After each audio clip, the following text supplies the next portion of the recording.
Ah, you've arrived. You've arrived. Look, what's going on, you guys? Share on the segue. Today's video was asked for by a viewer of mine wanting to know differences between the X3 and the One RS 1-inch. So in this video, that's what I'm going to show you guys. It's just going to be some side-by-side comparisons so you guys can kind of see the differences between the cameras. I've put the settings on the exact same between the two cameras, so you guys didn't have any issues trying to figure out, well, you made the settings on this one better than the other one. I made them all equal so you guys can see the differences between the two cameras. Which camera is best for you? I'm gonna leave that for you guys to decide. So anyways, enjoy the video.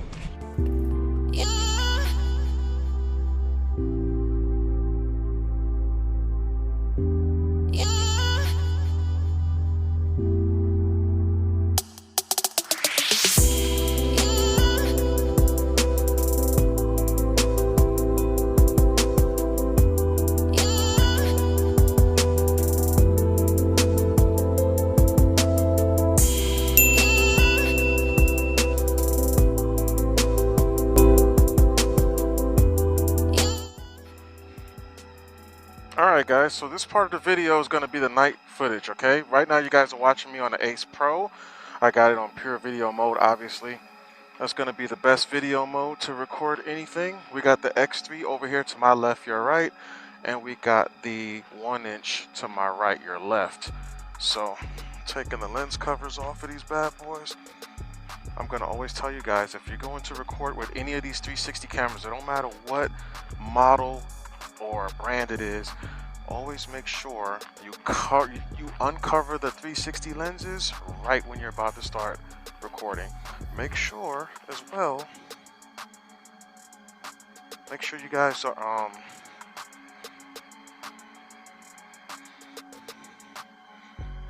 also make sure your cameras are always mounted before you start recording. All right, so without further ado, we're going to do a lap around town. You guys are obviously not going to watch the entire lap because I'm going to cut the video in pieces, and I'm going to cut the video in pieces to keep the interesting stuff in. But yeah, this is what they look like. Now you see right now, as I was saying, if I haven't said it yet, you guys are going to, if you're going to use any of these cameras to record footage that requires you to drive or ride a motorcycle, even a bicycle, the X3 hands down is the better camera. Not because it puts out a better picture, because it doesn't. The 1-inch puts out a better picture. It is kind of marginal depending on who you're asking, but it is a small difference. If you guys are looking for the ultimate camera, then the difference is like, I'm definitely going to tell you to get the X3 over the 1-inch. The 1-inch is really a better camera for people who are using it to make money. Real estate videos, you guys want to do a video like a walk around through a property, then I'm going to tell you automatically the 1-inch is the better camera. If you guys want to, if you guys want a camera that you want to use to do weddings or something like that, the 1-inch is the better camera. That is the very more professional. And when I say professional, I use that word loosely because the X3 can be used for professional videos. Like if you're making a video for YouTube and you want it to look really cool, but you want to use a 360-degree camera, but one that isn't so sensitive to the elements around you, I'm going to tell you the X3, hands down, it is a better camera. I really like the 1-inch. I've noticed that I'm scared to use it. The lenses on that camera is just so big, pause, and it just makes me not want to use it because the lenses are so big. It's like, damn, they can hit anything easily. They're just, you know, they're just so exposed, and I'm just not necessarily scared to use it, but I'm always pretty like cautious. I'm like, should I use it? I really think about it, and that's for the type of way I make videos. Like right now I'm on a motorcycle. This is how I like to use my cameras. On a motorcycle, on an electric scooter, you know, maybe if I'm out running or bicycling, that's kind of more of my speed. So when you guys are considering buying one camera or the other, always consider how you plan on using the camera, because Insta360 made these two different 360 cameras for a reason. So we got the Honda ST1300. We're doing the daylight footage of the X3 versus the One RS 1-inch comparison videos. So let's go on ahead and get this rolling. I showed you guys the night footage. Now to show you guys the day footage.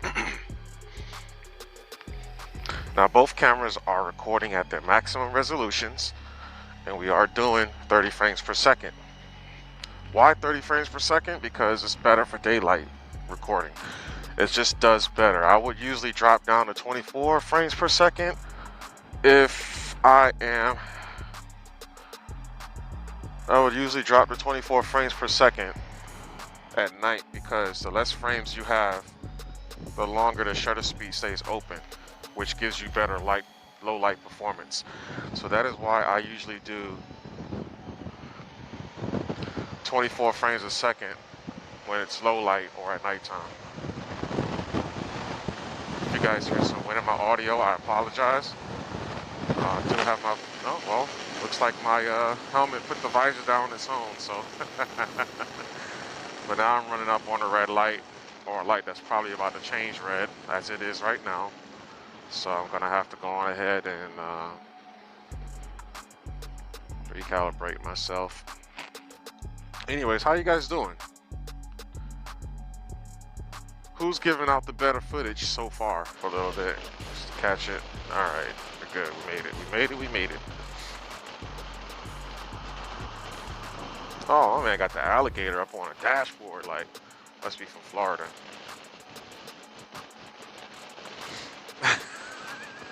This is stuff you see these days.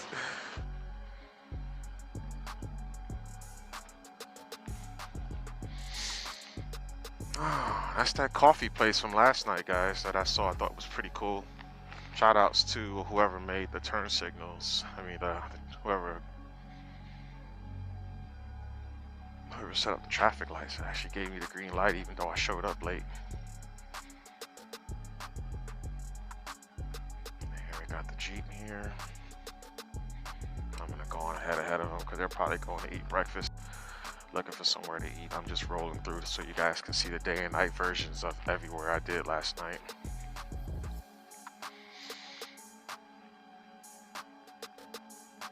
All right.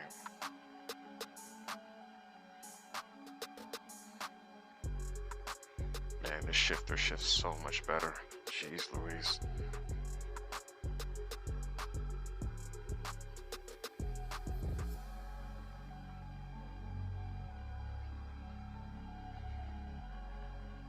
Baby yams. Man, got the whole U-Haul down here. I can't blame them. If you're hungry, right? Hell, why the hell not? Oh yeah, what's up guys? So this part of the video, I'm just scrolling through the menu system of the One RS 1-inch just to give you guys an idea on what type of options is in this camera versus the X3.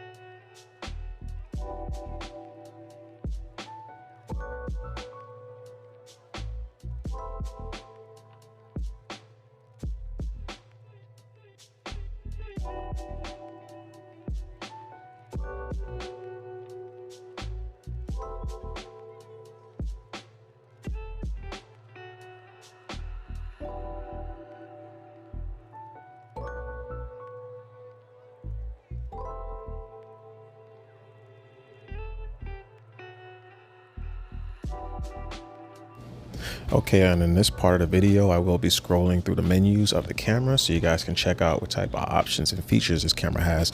This camera is more loaded compared to the One RS 1-inch, so just take a look and check it out.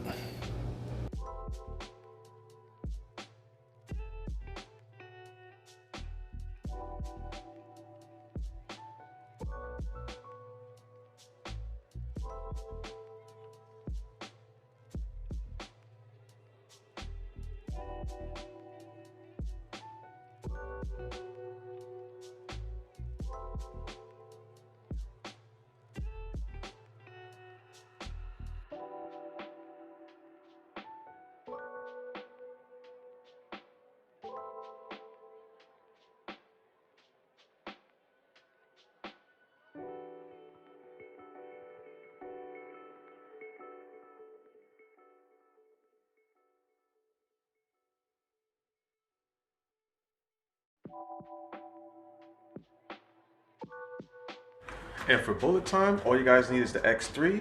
Make sure it's in bullet time. Have you a bullet time selfie stick with the selfie stick that it comes with.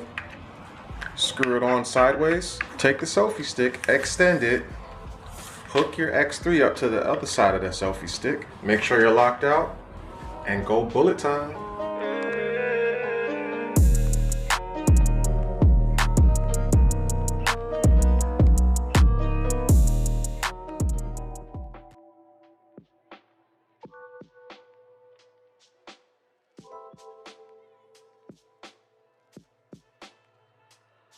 And oh, Insta360. Shout outs to you guys. I'm telling you guys, I have stocks in GoPro. Okay, I currently have stocks in GoPro, and Insta360 hands down is big. They've become my favorite action camera company over GoPro. Hey, did you guys see the telemetry data in this video? Insta360 gave us a 7th telemetry data layout. They are killing it, y'all. Hey, give us more. Keep it coming. If you guys use Garmin or Apple devices for GPS modules, like, you know, to grab GPS data for your videos, if you guys didn't know you can do it, I'm gonna put that video description. I'm gonna put the link to that video in the comments below. I did a video on that showing you guys, not for the Apple watches, but for the Garmin watches. And a disclaimer, Garmin devices like bicycle GPSs can also be used to give you telemetry data for your videos. It's pretty easy. But watch that video, okay? But shouts to you guys, Insta360. I really appreciate it. I don't know if it was my videos of asking you guys for more telemetry data formats or interfaces for us to use, but you gave us I noticed it. You're not slick. There was another thing that I've noticed that you guys allowed us was the time framing. I guess if we were trying to frame our videos with the telemetry data, sometimes it's a little bit off or delayed, and you guys gave us some sort of a roller bar that we can use to adjust it so that the telemetry data lines perfectly with the action that we're doing. I see y'all, man. I see y'all. And I saw the pace timer. So like when you start, if you guys are using telemetry data in your videos and you start applying the different selections of the different options for telemetry data, like slope and speed and inclination, they have one for pace now also. So it has a timer showing people who's watching your video, like a timer from the time you started, like how long you've been like riding or doing whatever you're doing, that you have the telemetry data add to your video. Fire. Man, guys, there was so much footage taken for this video that I deleted because it was like, yo, this is just too much. There's a lot more information to be said about these two cameras, between like accessories and mounts and stuff like that. The X3 has way more accessories than the One RS1 I said in the video part, in a clip that I had deleted, that just the accessories alone for the X3 is worth more than that One RS1 if you had to pick one or the other. If you're just doing strictly real estate, strictly professional, low pace activities, and you need a 360 camera to do it, I will lean you towards the One RS1 And don't get me wrong, if you guys looked at the night footage, the One RS1 had better low light performance. It just grabbed more light. But the X3 wasn't horrible though. I mean, it wasn't better than a One RS1 but that's a 1 inch sensor versus a 1/2 inch sensor. So you kind of have to expect that, right? But those are your differences. If you guys have any questions, absolutely any questions. I could have made this video longer, but you guys probably ain't want that smoke. Y'all don't want that smoke, I'm telling you. So I went on ahead and made the video. I chopped it down like crazy. It was about maybe 40 something minutes of video, and I chopped it down to whatever it is now, what, 14, 15 minutes. So if you like the video, you know, hit the like button, subscribe if you like the channel, look at my playlist, look at the type of videos I have. If you like what I got going on here, then subscribe. Feel free to, at least. All right. I finally made it over 1,000 subscribers after like 2 years. Now we're on our road to 2,000. Okay, so Jay on the Segway, man. Thanks for watching. I'll see you guys in the next video. Peace.